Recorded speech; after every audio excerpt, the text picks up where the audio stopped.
Serious hot take. Est-ce que les entreprises canadiennes sont vraiment prêtes à l'internationalisation? Dans les dernières semaines, on a vu le gouvernement multiplier les partenariats en vue d'ouvrir au monde le Made in Canada.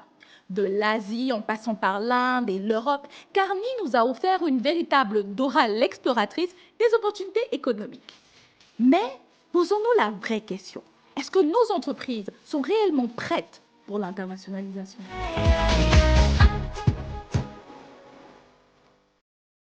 Hey, moi c'est Diana, bienvenue sur Cheat Code, votre rendez-vous pour décrypter les moments marquants de la culture et du business canadien sous l'angle marketing. Ici, je ne parle pas de technologie ou de compétences, ça, on l'a. Mais une approche marketing innovante qui soit capable de nous démarquer sur des marchés très compétitifs. En général, quand une entreprise canadienne s'internationalise, elle va miser sur du B2B ou s'associer avec des agences de com locales. Pourtant, c'est un piège. Les agences de com locales vont très souvent gommer l'identité culturelle de nos entreprises pour les rendre plus acceptables pour leur public cible. Alors que ce jeu de divergence est au cœur de nos propositions de valeur.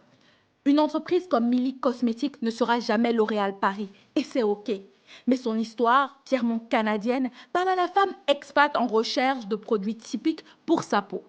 Aussi, en jouant souvent sur des mini-stéréotypes identitaires comme la gentillesse canadienne, vous pouvez montrer la supériorité de votre service à la clientèle.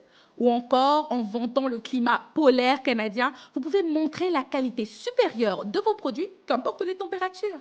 Car la différence n'est pas un frein, mais une vraie valeur marchande qu'on peut capitaliser sur les marchés internationaux.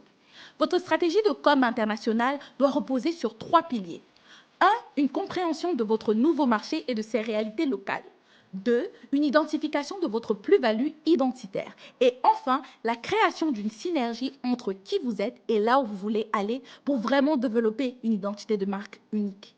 Finalement, on n'a pas besoin de se travestir pour réussir, mais on a besoin de mettre en avant notre originalité si on ne veut pas être oublié.